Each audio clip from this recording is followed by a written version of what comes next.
Hello everyone, welcome to my channel. So guys, MSc second semester से हम spectroscopy का quadrupole moments का जो टॉपिक है इस कंप्लीट करेंगे। मोस्ट टाइम ये टॉपिक है गाइस, हमेशा एग्जाम में आता रहता है, तो इसको आपको अच्छे से कंप्लीट करके जाना है।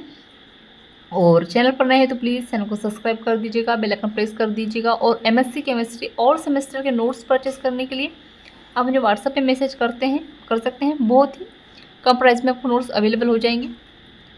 व्हाट्सएप नंबर में डिस्क्रिप्शन पे शेयर कर दूँगी, तो वहाँ से आप चेक ज़रूर कीजिएगा। तो चलिए देखते हैं क्वाड्रुपल मोमेंटम होता क्या है।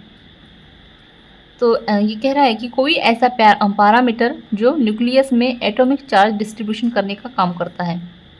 ठीक है, कोई ऐसा पैरामीटर होता है जो क्या करता है, जो न्यूक्लियस में जो एटम चार्ज होता है उसके एटॉमिक चार्ज के बारे में पता करता है।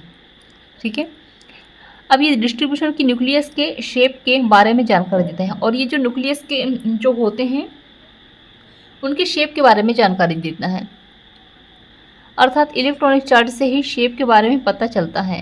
इसका मतलब ये है कि देखिएगा, अब यहाँ पर एक पैरामीटर है जो न्यूक्लियस के लिए काम करता है। ठीक है, अब ये न्यूक्लियस से क्या काम करता है, ये न्यूक्लियस की शेप को पता करता है। ठीक है, कि इसकी शेप कैसी है।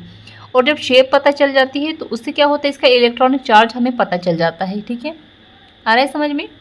पैरामीटर होता है जो क्या करता है, न्यूक्लियस के लिए काम करता है। क्या काम करता है कि यहाँ इसकी शेप पता करता है कि ये शेप किस तरह की होगी इसकी।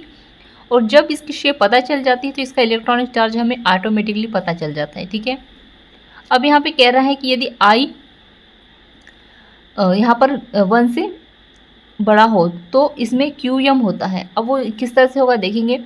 तो ई एफ क्यू यह पैरामीटर किसी न्यूक्लियस के इलेक्ट्रॉनिक चार्ज के रेट पर कितना चार्ज होता है उसका पता लगाता है।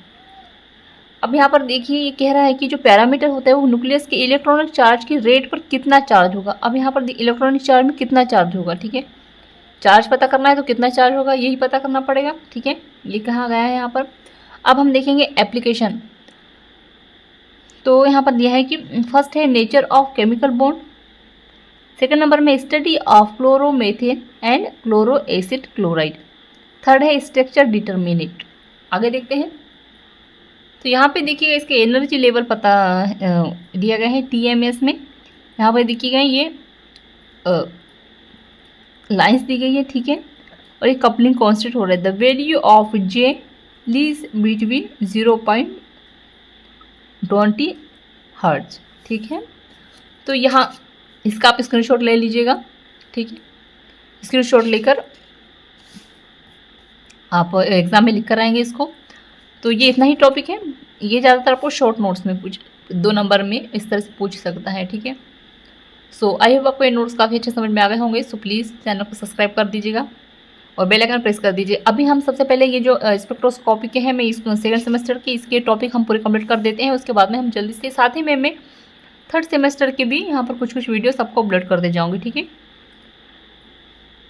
तो चैनल पर बने रहिएगा। Thank you.